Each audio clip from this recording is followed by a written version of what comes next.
Bismillahirrahmanirrahim. Assalamualaikum warahmatullahi wabarakatuh. Apa kabar anak soleh-soleha? Semoga semuanya dalam keadaan sehat ya. Baik, sebelum kita memulai pembelajaran, baiknya kita berdoa terlebih dahulu. Berdoa dimulai.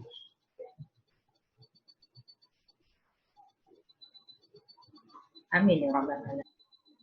Baik, hari ini kita akan masuk ke tema 1 selamatkan makhluk hidup, subtema 2 hewan sahabatku. Oke. Nah, di pembelajaran 1 ini, apa yang mau kita capai? Silakan simak tujuan pembelajarannya. Yang pertama, kalian harus dapat bisa menjelaskan perkembangbiakan generatif pada hewan. Nah, jadi sebelumnya itu kita sudah sama-sama mempelajari perkembangbiakan generatif pada tumbuhan. Sekarang kita akan menjelaskan perkembangbiakan generatif pada hewan. Selanjutnya, kita akan menjelaskan pengaruh kondisi geografis terhadap kehidupan ekonomi negara-negara ASEAN. Yang sebelumnya itu adalah kondisi sosial budaya negara-negara ASEAN berdasarkan atau hasil dari pengaruh kondisi geografisnya. Baik, selanjutnya kita akan menentukan isi laporan yang kalian akan dengarkan nantinya. Nah, tahukah Anda? Pernahkah kalian melihat hewan yang ada di lingkungan sekitar kalian? Atau pernah melihat hewan ini dan ini? Oke, nah hewan tersebut dilindungi karena populasinya hanya sedikit di dunia.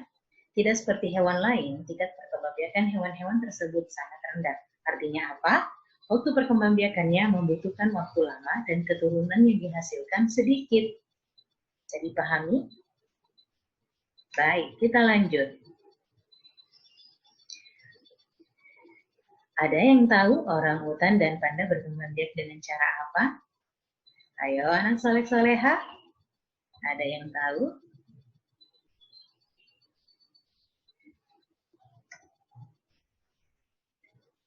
Kita cari tahu sama-sama ya. Oke, selanjutnya. Semua makhluk hidup harus berkembang biak agar jenisnya tidak punah, termasuk hewan yang di atas tadi. Perkembangbiakan hewan terdiri dari 2 cara, yaitu secara generatif dan vegetatif. Perkembangbiakan generatif merupakan perkembangbiakan yang terjadi karena bersatunya sel kelamin jantan atau spermatozoid dan sel kelamin betina atau ovi. Perkembangbiakan generatif hewan dibedakan menjadi 1. Bertelur atau ovipar, melahirkan atau vivipar, bertelur sekaligus melahirkan atau biasa disebut dengan ovovivipar. Oke, baik, kita akan identifikasi masing-masing ketiga jenis perkembangbiakan generatif hewan tersebut. Yang pertama, bertelur atau ovipar. Dalam perkembangbiakan ini ada 2 cara pembuahan terhadap telur-telur hewan, yaitu pembuahan dalam atau biasa disebut dengan pembuahan internal dan pembuahan luar atau biasa disebut dengan pembuahan eksternal. Apa bedanya? Coba kita perhatikan. Pembuahan internal terjadi di dalam tubuh hewan betina. Pertemuan spermatozoid dan sel telur terjadi di dalam tubuh hewan. Contohnya pada jenis burung dan serangga. Selanjutnya, pembuahan eksternal. Pembuahan eksternal terjadi di luar tubuh hewan betina. Artinya apa? Pertemuan spermatozoid dan sel telur terjadi di luar tubuh hewan. Contohnya pada ikan dan amfibi. Bisa dipahami? Baik, kita lanjut. Yang kedua, melahirkan atau vivipar. Hewan-hewan yang berkembang biak dengan cara melahirkan antara lain sapi, kuda, harimau, orangutan, besuk, lumba-lumba, kucing, dan paus. Hewan yang melahirkan, menyusui, bernafas dengan paru-paru, memiliki daun telinga, dan mengasuh anak, Ini merupakan ciri khas dari hewan mamalia. Nah, contohnya kucing, paus, orangutan, kuda, gajah, sapi. Sudah jelas? Baik, selanjutnya. Ovovivipar atau perkembangbiakan dengan cara bertelur sekaligus melahirkan. Pada hewan ovovivipar, pertemuan spermatozoid dan sel telur akan berkembang menjadi embrio. Embrio kemudian dibungkus oleh cangkang, namun tetap berada di dalam tubuh induknya.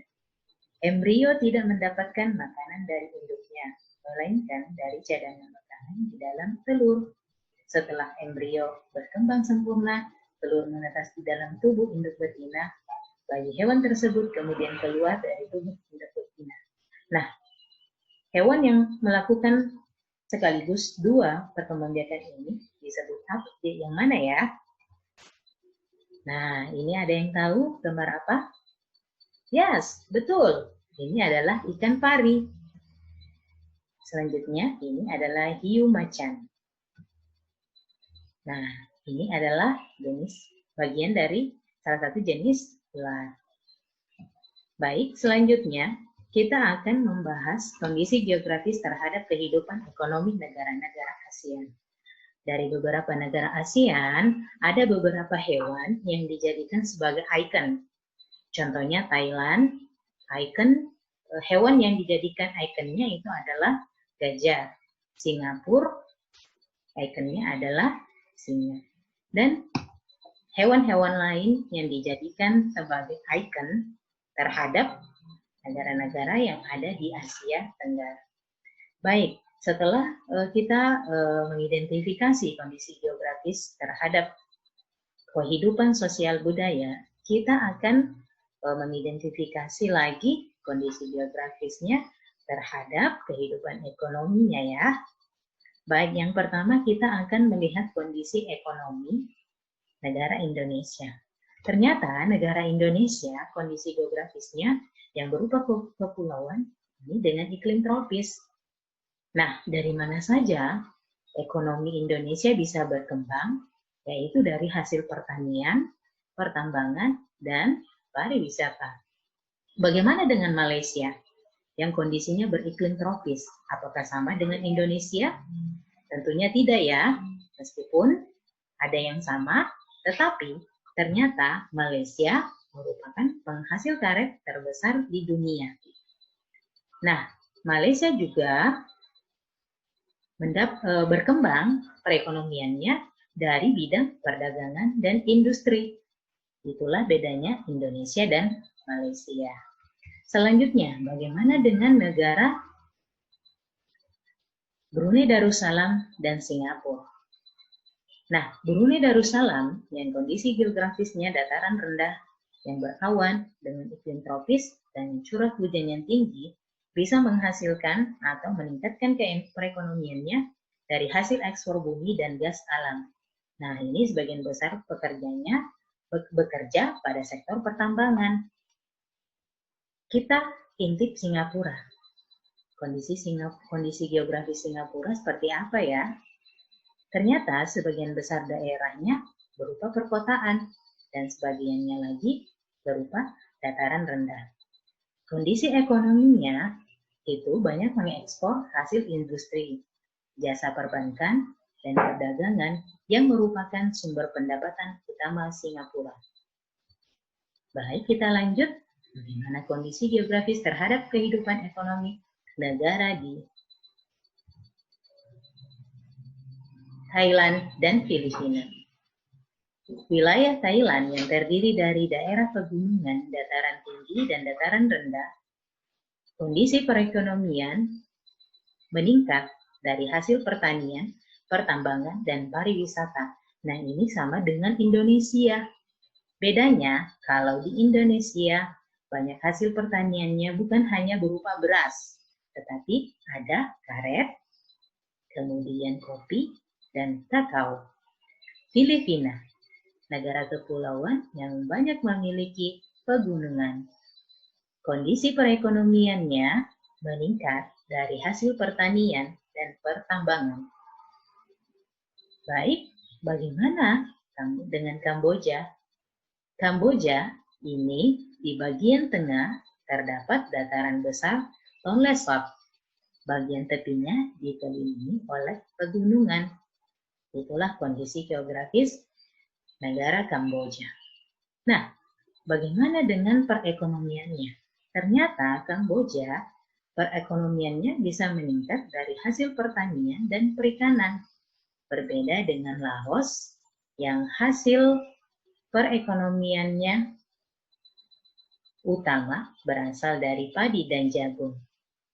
Hasil lainnya juga berupa kapas, kopi, tembakau, sayuran, pisang, pepaya, dan kelapa dengan kondisi geografis yang tidak memiliki laut dan sekitar 70% wilayah Laos berupa pegunungan. Masya Allah, coba lihat perbandingan negara-negara ASEAN. Betapa besar nikmat Allah yang telah diberikan ya. Baik, kita lanjut anak soleh-solehah. Kondisi geografis terhadap kehidupan ekonomi negara Myanmar. Ternyata kondisi geografis pada negara Myanmar terbagi menjadi 4 wilayah, yaitu Pegunungan Utara, Pegunungan Barat, Dataran Rendah, dan Plato. Ada yang tahu apa itu Plato? Sebentar kita cek ya. Baik, kondisi ekonomi ternyata sebagian besar penduduk Myanmar bekerja pada sektor pertanian. Lanjut, Vietnam. Kondisi geografis wilayah Vietnam meliputi dataran pantai, bukit-bukit, dan gunung-gunung berhutan lebat, serta dataran rendah. Dari mana penghasilan atau kondisi ekonomi Vietnam bisa meningkat? Ternyata itu dari hasil pertanian, pertambangan, maupun industri. Nah, tadi kita mau tahu apa itu plato. Plato adalah dataran tinggi yang luas dengan lembah dan bukit di sana-sini akibat pengikisan. Sekarang bertambahkan ilmunya. Baik. Nah, pada saat saya membacakan laporan tentang kondisi ekonomi geografis terhadap perekonomian negara-negara ASEAN, kalau kalian disuruh untuk menentukan isi laporannya, sudah bisa tidak? Nah, oke. Bagaimana cara menentukan isi laporan? Ada yang sudah tahu? Oke, nah kita sama-sama ya. Cara menentukan isi laporan tidak harus. Cara menentukan isi laporan, terlebih dahulu kita harus mengetahui apa sih laporan itu. Laporan adalah tulisan yang dibuat berdasarkan hasil pengamatan secara langsung. Sudah bisa dipahami anak soleh-soleha? Baik. Nah, cara menentukan isi laporan. Yang pertama, cermati laporan dengan seksama. Maksudnya apa? Bisa dilakukan dengan cara membaca dan menyimak laporan. Yang kedua, menentukan informasi-informasi penting yang terdapat pada laporan tersebut. Kemudian yang ketiga, tentukan ide pokok pada laporan. Catatan yang perlu kalian harus pahami, ide pokok dan informasi penting adalah dasar atau inti dari menentukan isi laporan. Bisa dipahami anak soleh-soleha? Jadi kesimpulannya apa? Untuk menentukan isi laporan, silahkan perhatikan betul informasi penting dan ide pokok pada laporan tersebut. Good job. Baik. Nah, kita melangkah ke pembelajaran kedua. Di pembelajaran kedua, yang mau kita capai adalah yang pertama, kalian bisa menjelaskan penerapan sila keempat Pancasila dalam kehidupan sehari-hari. Ada yang tahu lambang sila keempat apa? Yes, betul sekali. Lambangnya adalah kepala banteng. Nah, yang kedua, tujuan yang mau kita capai adalah kalian dapat membuat patung dari bubur kertas. Wah, pasti penasaran nih bagaimana membuat patung dari bubur kertas. Baik, kita lanjut. Yang pertama, bagaimana penerapan nilai-nilai sila keempat Pancasila dalam kehidupan sehari-hari? Yang pertama, kalian harus mengutamakan kepentingan negara dan masyarakat. Jadi, jangan egois ya. Nah, yang kedua, tidak memaksakan kehendak kepada orang lain. Misalnya, kalian punya pendapat, kemudian pendapat kalian ini harus disetujui oleh orang lain. Ini tidak boleh ya, tidak patut untuk dicontoh. Yang ketiga, mengutamakan musyawarah dalam pengambilan keputusan untuk kepentingan bersama dengan asas kekeluargaan. Ini pernah kita laksanakan waktu di kelas 5 pada saat pemilihan presiden dan wakil presiden kelas. Masih ingat? Nah, di situ kita melakukan musyawarah untuk pengambilan keputusan. Dan alhamdulillah kita pernah menerapkan nilai-nilai salah satu nilai-nilai sila keempat. Baik, selanjutnya, keputusan musyawarah yang diambil harus dilakukan dan dapat dipertanggungjawabkan bersama.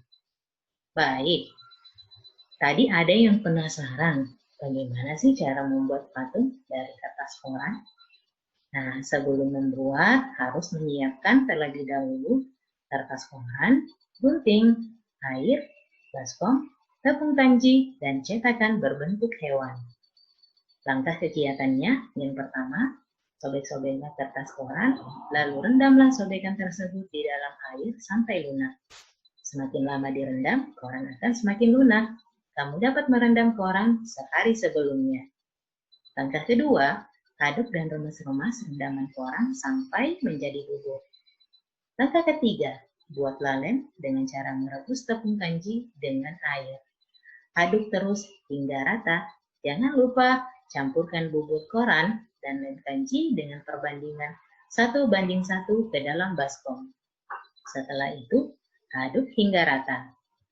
Langkah selanjutnya, masukkan campuran bubur koran dan lem kanji ke dalam cetakan. Setelah setengah kering, keluarkan bubur koran dari dalam cetakan. Lakukan dengan hati-hati. Kemudian, biarlah hingga kering agar tidak mudah retak. Baik, ada yang mau ditanyakan anak soleh-soleha? Kalau masih kurang jelas, silakan chat. Japri ya, Ustazanya. Tugas kalian, yang pertama, nomor 1 sampai 5. Silakan dibaca baik soal-soalnya, kemudian dituliskan di buku latihan.